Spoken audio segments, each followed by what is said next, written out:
Lizzie présente. Vous reprendrez bien un peu de magie pour Noël ? De Karen Pont, lu par Caroline Victoria et Élodie Hubert.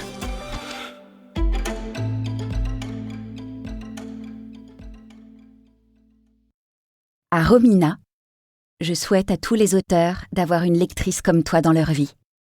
Ne change rien, tu es parfaite. 1997, jeudi 25 décembre. Chapitre 1. Victoria. Victoria, Victoria, réveille-toi! Il est déjà tard, le Père Noël est passé. Je suis sûre que je l'ai entendu cette nuit, pas toi? Spencer, mon petit frère âgé de 7 ans, vient de débarquer en trombe dans ma chambre, surexcité, et de sauter sur mon lit alors qu'il sait que je déteste quand il fait ça. Grommelai-je en enfouissant un peu plus ma tête dans l'oreiller. Laisse-moi dormir encore un peu. Les cadeaux ne vont pas s'envoler. Mais il est plus de 9 heures. Ça fait 1000 heures que moi et Thomas on est réveillés. On dit Thomas et moi. J'ouvre un œil et aperçois mon autre frère, Thomas, 9 ans, qui attend, appuyé sur le chambranle de la porte. En voilà au moins un qui a compris qu'il n'avait pas le droit de rentrer dans ma chambre sans autorisation. Papa et maman aiment pas quand on se lève tard, commence Thomas. Tu sais ce que papa dit toujours ? Oui, je sais ce que papa dit toujours. Je le coupe en grognant. Que l'avenir appartient aux gens qui se lèvent tôt, que chez les Delmas, on ne perd pas son temps au lit. Mais peut-être qu'on ne ruine pas complètement son avenir si une fois dans l'année, une seule, on traîne sous la couette jusqu'à 9h30. On est le 25 décembre après tout. Et puis d'abord, pourquoi sont-ils si pressés de descendre au salon pour ouvrir les cadeaux ? Spence encore, je veux bien. Il n'a que 7 ans et croit visiblement encore au Père Noël cette année. Mais de la part de Thomas, je ne comprends pas. De toute façon, je sais déjà que je vais avoir un ordinateur. J'ai vu papa rentrer avec le carton l'autre jour. C'est pas que je suis pas contente. Un ordinateur, c'est un très beau cadeau. Je vais pouvoir faire plein de choses avec. Tout le monde n'a pas la chance de recevoir des cadeaux aussi chers. L'année dernière, Aurélie, une fille de ma classe, a juste reçu un coffret de cassettes vidéo et une boîte de chocolat pour Noël. Alors un ordinateur, c'est vraiment bien. Spencer continue de m'implorer du regard. C'est bon, je viens. Ouais, cool, s'enthousiasme-t-il.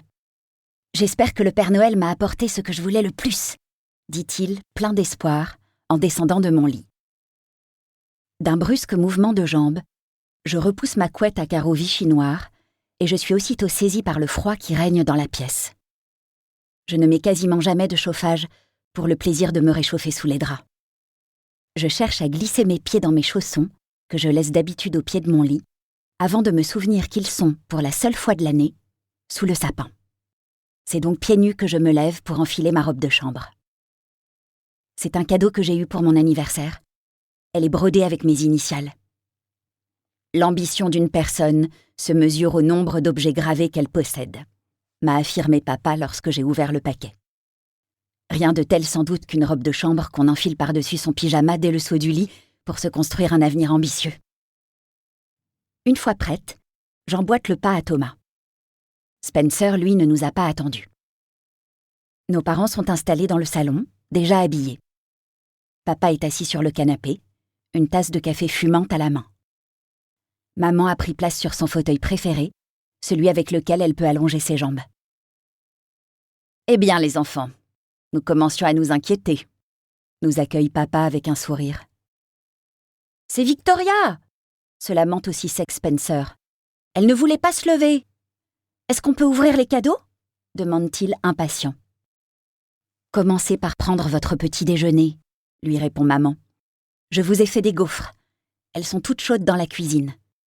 Les cadeaux ne vont pas s'envoler, ajoute-t-elle avant de rire, devant le regard dépité de Spencer. N'oubliez pas de vous servir un grand verre de jus d'orange fraîchement pressé. Il faut faire le plein de vitamines en cette période de l'année, pour ne pas laisser les microbes gagner trop facilement la bataille. Nous nous dirigeons tous les trois vers la cuisine, où règne une odeur alléchante qui fait gargouiller mon estomac. Comme chaque matin, la table est déjà dressée. Maman prépare toujours un maximum de choses en avance la veille au soir. Il y a nos 3 assiettes, des verres, une pleine carafe de jus d'orange fraîchement pressé, un plat rempli de gaufres et recouvert d'une cloche pour que ça ne refroidisse pas, plusieurs sortes de confitures et un pot de pâte à tartiner. Spencer attrape aussitôt une gaufre qu'il tartine de confiture de fraises, et vu la rapidité avec laquelle il l'enfourne dans sa bouche, on croirait qu'il n'a pas mangé depuis des semaines. « Prends le temps de mâcher, après tu vas te plaindre d'avoir mal au ventre. » Je lui lance avant de m'asseoir et de disposer 2 gaufres dans mon assiette. Une pour la confiture et l'autre... Nous espérons que vous avez apprécié cet aperçu. Pour continuer à écouter ce livre audio sur Google Play Livres, utilisez le lien dans la description de la vidéo.